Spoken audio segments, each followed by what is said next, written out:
Good morning mga boss. Ngayon itutuloy na natin yung Infinity na hard starting. Ayan.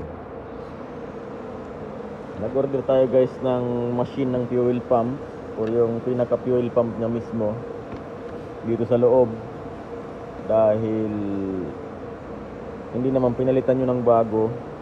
Tapos yung o-ring dito sa puno, punit.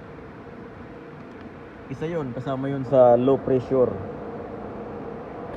na nababasa ng computer nito. Ngayon, ang masaklap guys, binilhan tayo second hand na fuel pump. Wala sila, ikakabit ko to. Malay natin, maganda rin naman, ayos. Ito nga pala, yung hard starting, mayroong isang injector na anong tawag doon? May leak. Kaya nalulunod ang makina. Ngayon, pinalitan natin yan ng isang bago. Bagong second hand pa rin. Ito yun. Ito yung second hand na pinalit. Ayan o. Tapos, pinakalibrate natin yan lahat. Pinalinisan.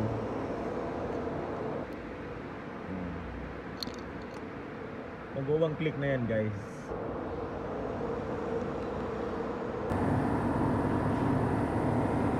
Lagyan nyo na guys ng konting grasa para malambot siyang ipasok.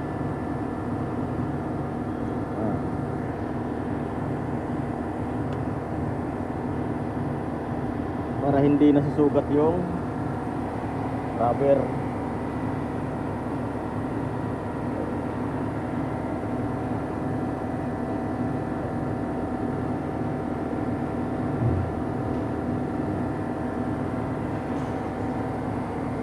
Siya nga pala, kapag ipapasok nyo ito,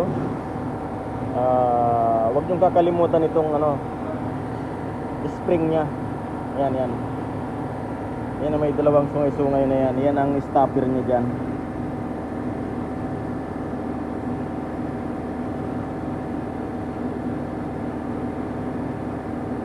Tapos ulit-ulitin nyo para makita nyong lapat.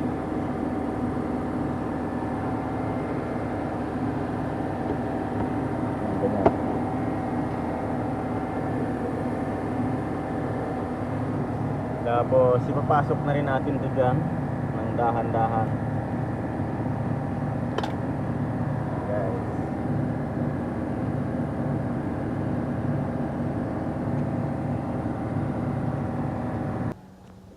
Ayan. Ayan na.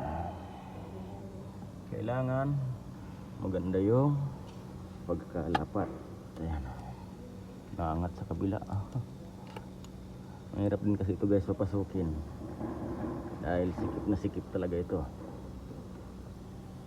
Yan. Yan guys, nakabit na natin yung isa. Ngayon, bago nyo lagyan ng harness, yung ganitong harness,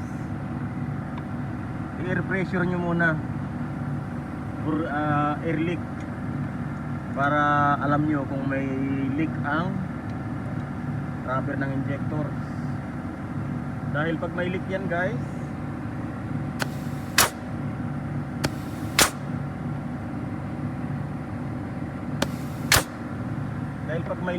tutulo ang gasolina dyan. Mahirap na. Hindi natin kasi makikita dahil nakadouble siya, intake. Yan. At dahil na ilagay na natin yung at na air test na natin, nalagay na natin ito guys, itong harness nya.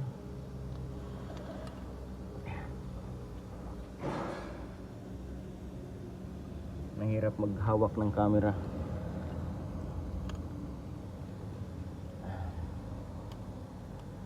Pakita ko na lang mamaya.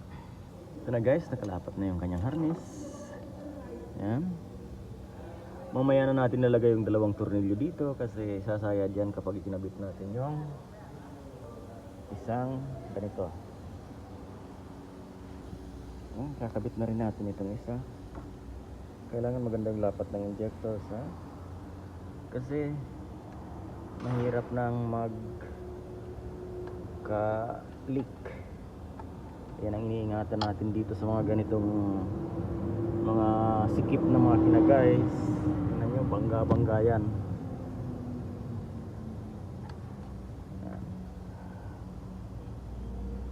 Kaya ingatan din ang pagpapasok niya guys. Ayan. Pag kinabit mo yung tornilyo dito hindi mo mapapasok yan. Bago nyo kumpletuhan lahat, i-leak pressure nyo muna, leg test.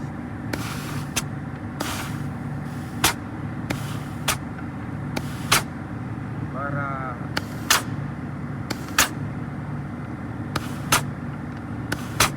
yan. Ibig sabihin yan, okay, wala yung singaw kasi mayroong naiiwan na hangin sa loob. Ayan na guys, naikabit na natin.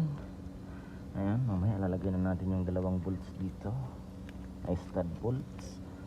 Tapos ito yung pressure sensor guys. Ayan, ito yung nagbabasa ng low pressure pag may leak ang injectors or mahina ang pressure ng fuel pump. Yan guys ang nagsisignal. Yan.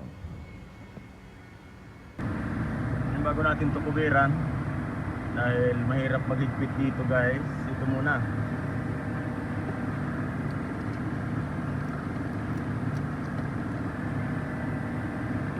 Ito muna tayo. Lagyan muna natin ang high pressure pump.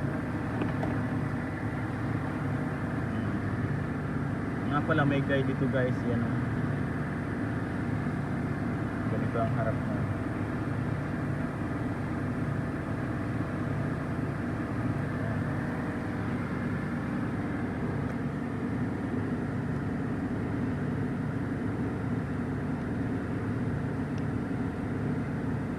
Yun.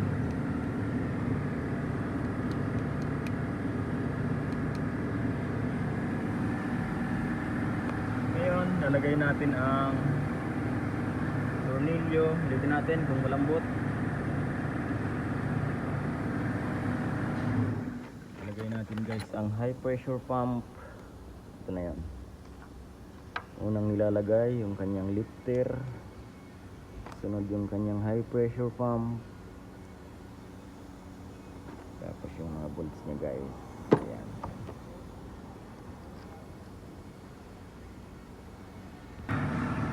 Ayan, nahigpitan na natin. Ngayon maglalagay naman tayo ng real pressure pipe.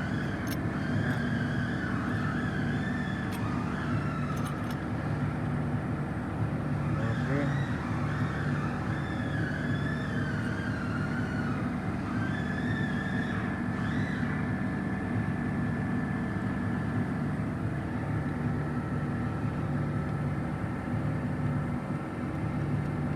Paghihigpit kasi nito guys, babangga dyan sa intake, kaya inuna natin ito. Tapos yung bracket, ganyan. Ayan, lagyan na natin itong supply ng gasolina.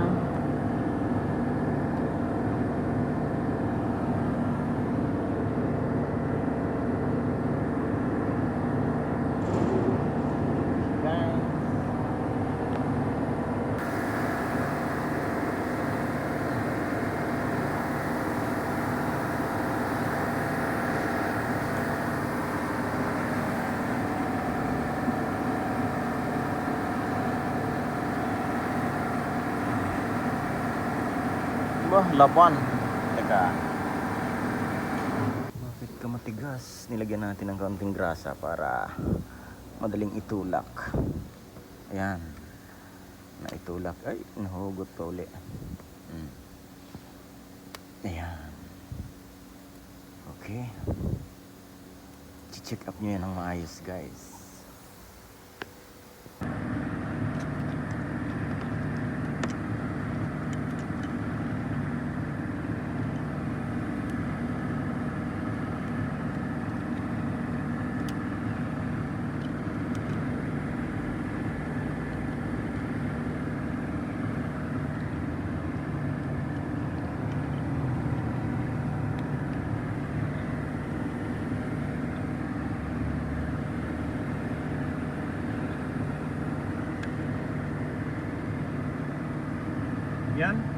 papalitan lang natin yan ng mga spark plug dahil matagal na yan na hindi napalitan sigurado.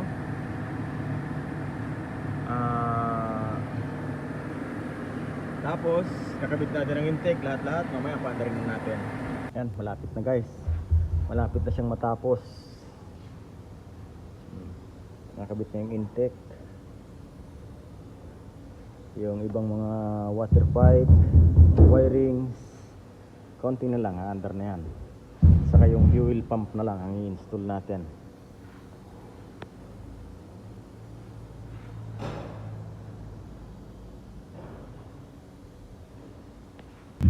Yan, nalagay na natin ang intercooler. Mamaya ready na to guys. Dito na tayo sa fuel pump. Yan, nilagay natin ito dito guys.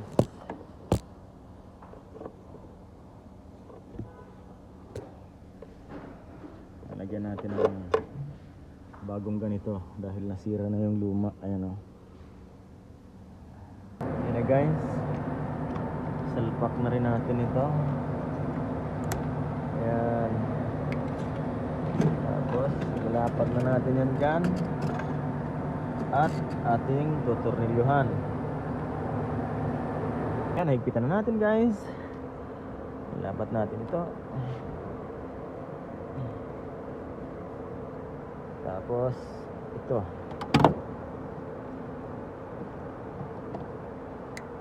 Yan, paandarin na natin. Yan nga pala guys, paandarin na natin. Subukan natin kung aandar. Yan. Subukan natin kung aandar siya guys. Ayan, one click. At wala na siyang check engine. Tingnan natin kung may revolution. Ayos.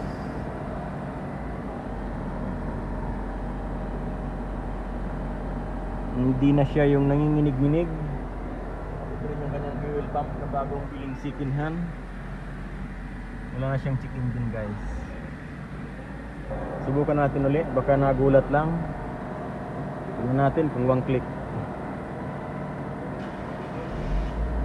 Ayan, wala na siyang hard start guys.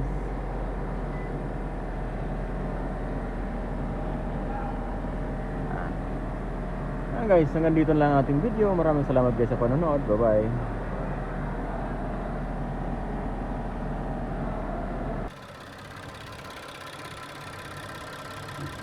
Naman siyang katagas-tagas. Ayos.